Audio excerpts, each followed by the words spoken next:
And then you look at art and it's in art, and you look in nature and it's in nature, and it's in planets and cycles. Like, it's just everywhere.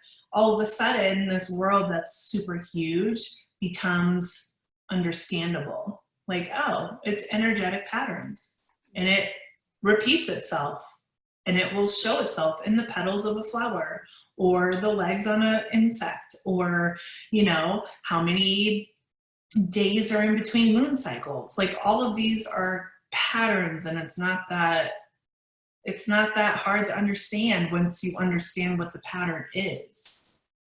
And it's been used for ages in all societies to be very successful and abundant and prosperous, and we've just completely lost touch with that. So I think it's our, you know, part of our job to use numerology to remind people, you know this, it's ingrained in your soul. Let's use it again to build prosperity. Like, I'm working really closely with a PR firm right now who takes on clients on an individual basis, right? So every time they get a new client, they call me, here's the numbers, here's what we're feeling, what's the energetic match, stuff like that. So that's been really good. And then part of the barrier that I kept running up against just positioning as an intuitive is that it's very, you know, nondescript and hard to define and very kind of woo-woo. And you can scare people, right? Like, I think we've all had that experience where we say something that the other person thinks there's no way we could ever know that, but we know it. And it freaks them out, and it shuts them down to listening and learning and really understanding. So numerology is that base into science, right? Because I have a degree in science, and so I'm very deeply rooted in it. And using numbers and the sequencing and the patterns and just what it means, and combining that with my intuition has given me kind of the platform to take it out of the woo-woo and put it back into, well, look, we can see this pattern repeat for 5 years previous with this specific client. That's because here's the numbers that keep showing up. So if this energy isn't in alignment with you, then let's watch for this pattern. Like, it's not that hard. Like, this is just science, right? So, like, it's really bridged that gap between the woo and the science world. For me, like, I got my first report from Joy, and I got it in a time of my life where I was making another large transition when I was leaving the corporate world and trying to figure out how to navigate that. Mm-hmm.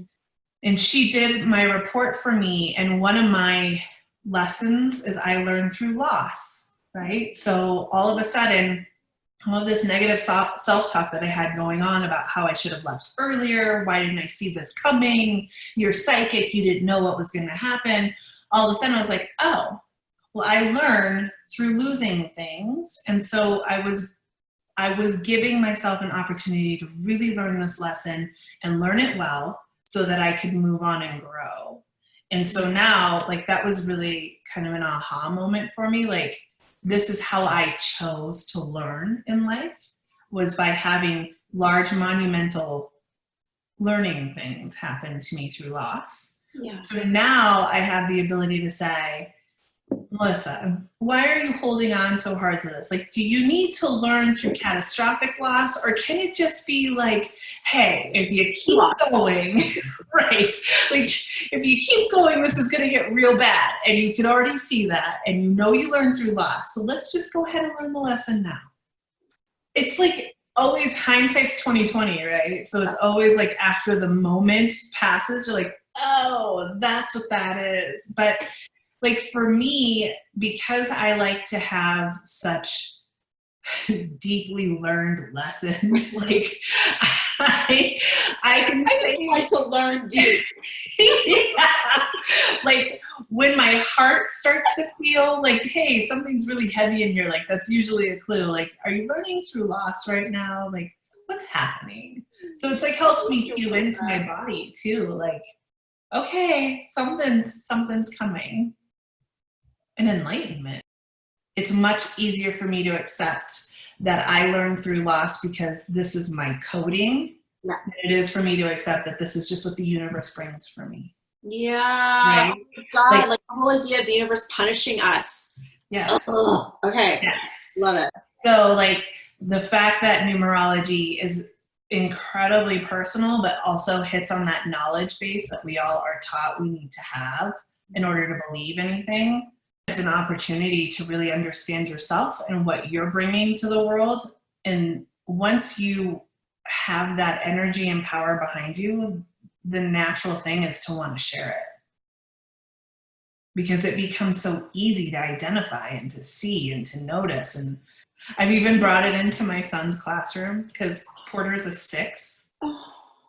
And so one of the things with 6s, you know, is they love harmony and relationship, but they also are not great at self-advocation. So like we've had a couple of instances where Porter has had run-ins with other kids because they're in a group of, like, their classrooms have first, second, and third graders. So there's kids that are much older and kids that are much younger. And so he's had run-ins with older kids that, you know, he didn't feel safe going to the teacher and telling them. And so I've literally gone into a teacher and said, look, my kid is a 6. Here's what a 6 means. Self-advocation is really hard for him. He will never tell on anybody if he thinks they're going to get in trouble. So like at first his teacher was like, what the hell? But then he was like, okay, well, tell me more. Like, how can we support him in this? So now when there's like something that comes up, his teacher understands how to approach the situation with him better so that he feels safe in advocating for himself. One of my passions around it, definitely when it applies to personal life, is like, if these little beings get to have the permission to be seen in the truth of who they are at 5, 6, 7, 8, 9, 10, whatever age they're at, those like critically formative years, they feel seen and they don't feel like they have to go around carrying and wearing all the masks that we tend to wear for approval and to fit in and to be accepted, because we're never seen. Oh, and I'm just like, oh, these little kids get to see that now. Well, and when the authority figures in their lives understand that not all kids have the same strengths and the same hurdles or anything like that, like, it's really helpful, especially because like Porter has no problem speaking up at home, but in other settings he's very quiet and shy. But his teacher now knows that in order to get him to talk up about what's going on, he has to approach it from a point of, I'm your friend and I care about you and I want you to be happy, you know, and then Porter will open up. As moms, as parents, period, all we can do, right, is open every door that we can for our kids. Like, you know, my son's a 6 and I'm an 11 too. And so we both have connection in common, but I have 0 numbers of the planner and my son has all the numbers of a planner. And so we clash because I'm like, let's just go. And he's like, but what are we doing for lunch? And then after lunch, what are we going to do after that? I need to plan on the step-by-step checklist. Yes. So I can say to him, oh, this is his planner kicking in, and it doesn't hurt me to let him know what my ideas are, so I can satisfy that for him, you know. And then it gives him eventually some leeway with me, like, oh, my mom's just not a planner. Like, it's just not her thing. So. Totally. And it's almost like you can even say to him, hey, buddy, you can take over the planning of today if you want. Right. Because you're like, I'm fine to just go with Why don't you figure out the details? Why don't you make a list? Right. Exactly. So it's like when you learn numerology, you're giving yourself a handbook to how to deal with people in your life, right? And how to learn to coexist. Because I think probably the biggest lesson that we learn through this work is that it's not about us, right? Yeah. Like, it's so much bigger. So how do we learn how to play on that playing field?